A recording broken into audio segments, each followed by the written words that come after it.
माँ जी तेरी कश्ती के तरफदार बहुत है, इस पार कुछ उस पार बहुत है।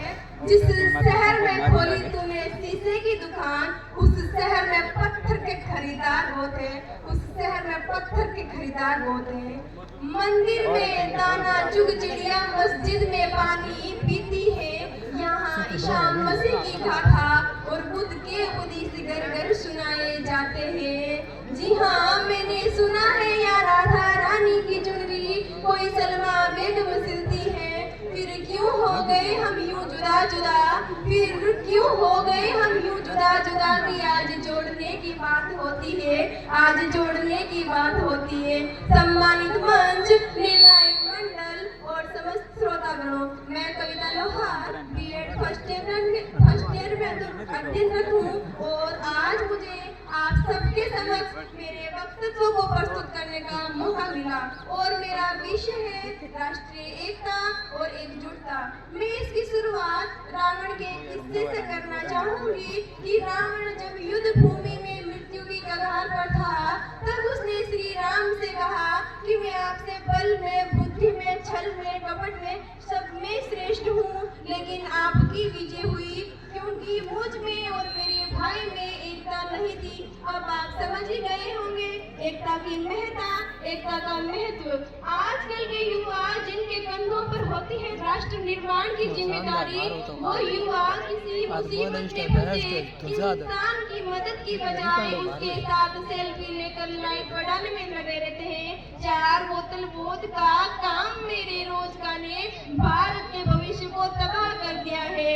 और किसी कवि ने क्या खूब कहा है कि आजकल के युवा कभी सलमान के बालों तो कभी कटरीना के गालों पे मर गए, कभी चाल कभी चेहरे पे मर गए। ऊपर बैठकर भगत सिंह भी कह रहे होंगे, यार सुखदेव राजगुरु हम भी किन सालों के लिए मर गए। इनसे आगे की पंक्तियां हैं कि हमने हमारे महापुरुषों को याद रखा, लेकिन कैसे रखा कि सपनों के झूले में हम सभी झूल जाते। ये तो अच्छा हुआ नोटों पे छप गए, वरना हम तो महात्मा गांधी को भी भूल जाते, वरना हम तो महात्मा गांधी को भी भूल जाते। और आज हमारे समाज में पत्थर की मूर्त को लगते हैं 56 भोग, भूखे नंगे तड़पते सो जाते हैं लोग। मजदूर को मजदूर समझिए, मजबूर नहीं।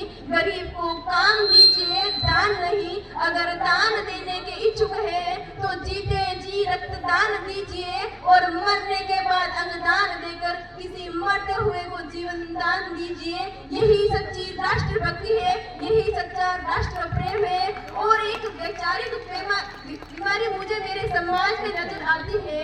कहा जाता है कि हम दुनिया के सबसे बड़े लोकतंत्र में रहते हैं, जहाँ हिंदू पैदा होते हैं, मुसलमान पैदा होते हैं, सिख ईसाई सभी पैदा होते हैं, लेकिन बदकिस्मती से इंसान पैदा नहीं होते। मेरे विचारों में ना हिंदू की जरूरत है ना मुसलमान की जरूरत है। राष्ट्र निर्माण के लिए सच्चे इंसान की जरूरत है, सच्चे इंसान की जरूरत है। जरा सोचिए ये पेड़, ये पत्ते, ये शाखाएं भी परेशान हो जाए अगर परिंदे भी हिंदू मुसलमान हो जाए, अगर परिंदे भी हिंदू मुसलमान हो जाए। नेकी बनाने चले थे और पद बना बैठे, कहीं हिंदू बना बैठे, कहीं मुसलमान बना बैठे। फिरते भूले इंसानियत के कुछ इस तरह कि हमें इंसान बनाने थे और हम सरहदें बना बैठे, हम सरहदें बना बैठे।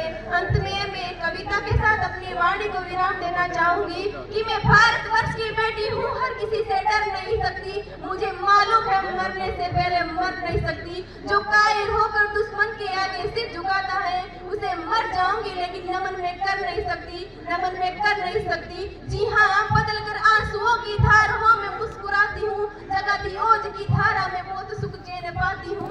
ना मेरे शब्द है उनके लिए जो देशद्रोही है, वतन से प्यार है जिनको, उन्हें कविता सुनाती हूँ, उन्हें कविता सुनाती हूँ।